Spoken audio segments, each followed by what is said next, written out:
Okay, thank you very much for that lovely introduction as a special guest. I am now going to do something for the very first time, which is to share a screen on Zoom, because normally I would just use Zoom to speak to my chums. So, can we all see the slideshow? Yes. Yeah, okay. Yes. What I can't seem to do is to get into slideshow. There we go, from beginning. That's better. Okay, so yeah, good afternoon, colleagues. Absolutely delighted to have been asked to speak at this special event today.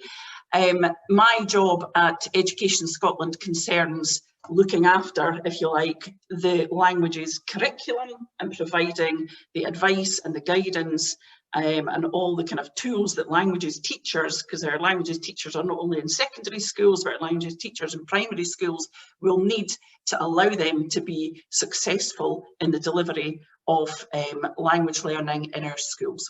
Okay, so I shall move to the next slide. I'm going to take you on a bit of a whistle-stop tour, really, of what the languages landscape looked like in Scotland prior to our 1+2 policy. And some of you may well be aware of this. Some of you will be of an age where you were involved in this, and you might be able to plot your own history as a languages learner. I've taken it just back to 1977. So we saw a landscape there where languages in the primary school would not have been a thing. It was very much a secondary experience. It was saved for the secondary school, if you like. So it was one of those brand new experiences as young people entered into S1. And you can see around about the 70s there that it was only really the most able pupils who were invited to study languages beyond the first 2 years of secondary schooling. And I do think that sometimes we still suffer a little bit from that academic kind of snobbery that was around about languages and language learning. However, I think we're breaking that wall down very, very well just now. In 87, and these dates that I've put up here, I'd be better off asking my friend Graham Brown, who's about to speak, about who the Cabinet Secretary was for Education, because the kind of whimsical nature of how languages moved, or how language policy moved from being elective to compulsory, really was connected with whoever was in charge of the brief for education at that point in Scotland. So when we got to 1987, still no languages really in primary schools, no official language learning going on in primary schools. However, we were in a kind of land of plenty where our S1 to S4 pupils then all had to take a language, irrespective of their level or their academic level. And we were in a transition point there between O grades and standard grades. So in the standard grade, the national qualification, at that time, it allowed for a kind of differentiation of the levels. So it meant that it was a very inclusive languages policy. When we got to 1989, these are the absolute golden years then for languages in history anyway.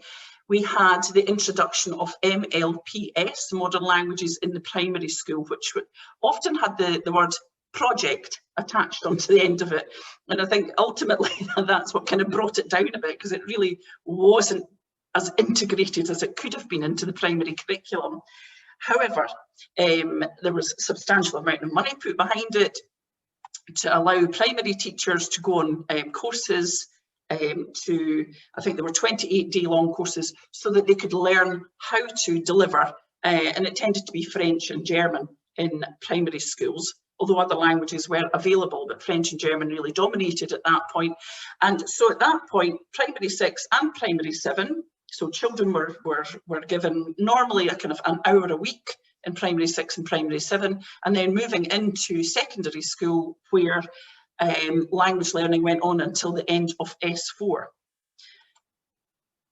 And then in 93, the policy changed somewhat and we moved back, which was unusual because 92 was the kind of was a key year in language learning. But in 1993, policy moved back a bit and the kind of compulsory element, and it's a word that I kind of trip up over because we tend not to use it in Scottish education anymore, but it was used in those days. We had languages in the secondary school reduced to a 2-year experience, together still with this primary 6 and primary 7 experience. So we had reduced then from a 6-year experience of language learning to 4 years. And the reasons for that were to do with the tapering off of the funding for MLPS, which meant that more and more teachers coming into the primary school workforce were not able to, you know, take advantage of that 28-day training. So it became a bit patchy in primary schools at that point.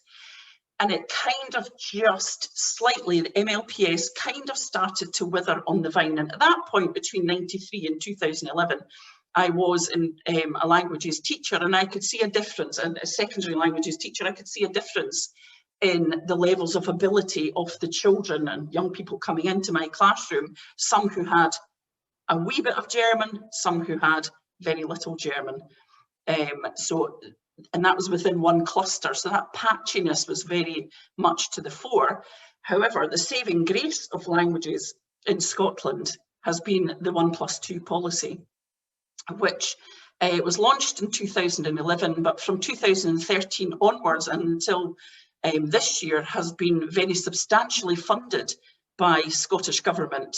So we have now seen in language learning the biggest amount of money I think we've ever had in terms of boosting this policy, in terms of boosting the profile of languages. And I don't know if you can see it on your screen there, I've got all our little pictures there, but we've got, I'll just move them across, that 88% of our primary schools in last year's survey, so that was, sorry, I beg your pardon, the 2019 survey, we weren't able to do a national survey last year, 88% of our primary schools tell us that they have in place a language learning programme from P1 to P7.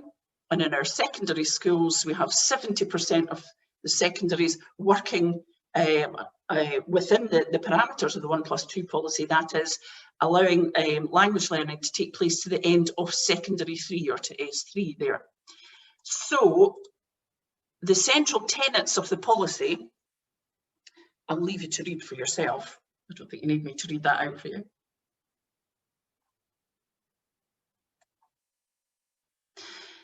Hence the 1+2 name, which doesn't really sit well with languages policy. I think what we'll probably move to is to start calling it Scotland's languages policy.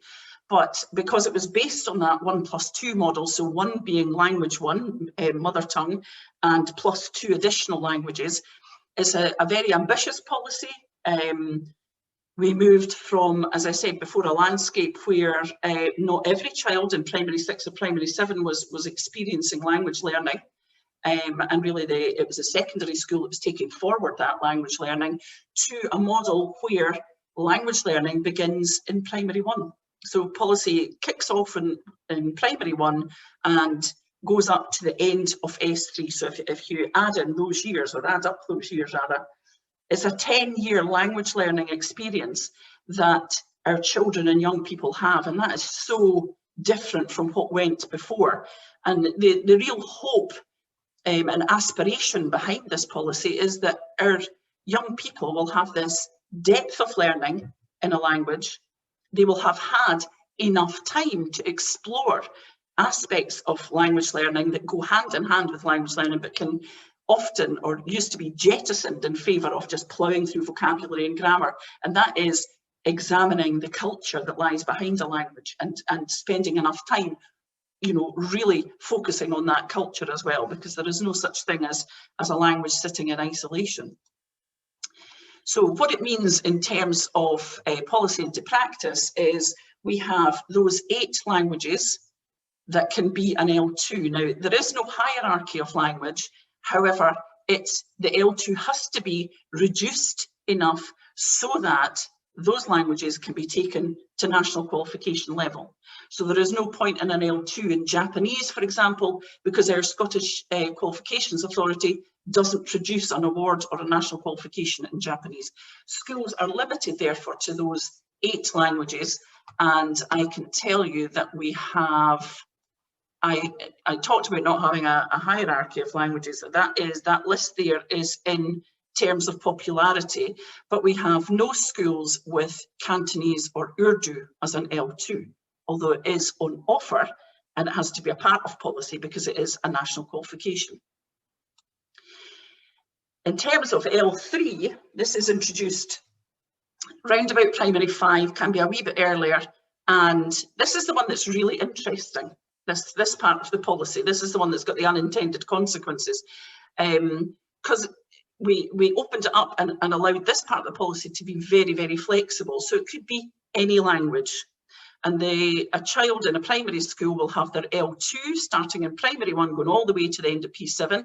Additional to that, they start learning the L3 round about primary 5 to the end of P7.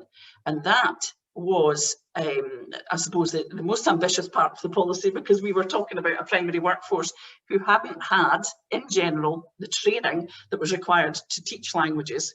And we were, looking for 2 languages then in the primary school. So we've provided a lot of clarification around about how a class teacher, yes, has to teach the L2, but no, doesn't have to teach the L3. That can be a drop-in model. That can be another teacher with another language. That can be a parent who has got a different language working together with the class teacher.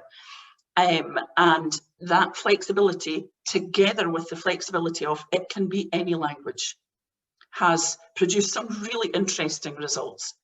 The L3 is also an entitlement in the secondary school. It's really what we're looking for, I suppose, with that second language, that L3, is capitalising on the fact that you learn one language and the second one is just that bit easier.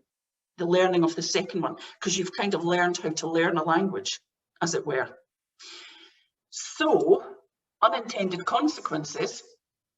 I've taken this from our 2019 policy, so across Scotland's schools, and this is the L3 in both primaries and secondaries, because secondaries can also choose any language they wish as an L3, but taken out with the L2. So I have to say predominantly it's those other languages, as in if you take French as your L2, you might take Spanish as your L3, but out with those ones, look at that wide variety of languages that are ongoing in our primary schools in particular, and in some of our secondary schools. And these languages didn't have a place in the curriculum before. These languages were not high priority. They would have been seen as a bit odd. It would have been a bit unusual to have languages such as Greek and Portuguese and Swedish and Norwegian in a primary curriculum. Now it's seen as part of the norm. So what the policy has done, I suppose, is it's opened up minds to looking at different languages out with that traditional 8. And there's something there. There is very much the kind of the seed of something there that I think we can grow in Scotland year on year. Interesting also to have a look at the SQA's kind of response to the fact, that we've got during a time of increased migration into Scotland, it's very welcome to see that the SQA is broadening out the suite of languages and the awards that are available in modern languages. I think I had put a little, there we go, little arrows there, to see that together with the traditional 8, we also now have Polish and Russian at SQCF levels 3 to 5 in the Modern Languages for Life and Work Awards. So there is a kind of expectation that things will be moving on. As I say, look at the left-hand column and then look and see what's happened. And it does take a long time for SQA to move on things such as providing another language at national qualification level. So, this broadening out of the languages that are available, this is very much to be celebrated. We have a very broad languages landscape in Scotland, and I'm very happy to see that this policy really has helped to support and promote that broadening of language learning in Scotland. And really, as we all know, when you start learning a language, yes, you learn the language, yes, you learn the skills, and yes, you learn the grammar, the vocabulary, etc. But you also learn about cultural norms. And that is where our children and young people are really very much benefiting from having that extra time in the curriculum to learn not only the language, but that very, very important hinterland, that very important part of language learning. So I shall leave it there. That was my whistle stop tour. I hope I haven't gone over time there, and I'm very happy to take any questions at the end. Okay, I hope that was useful for you.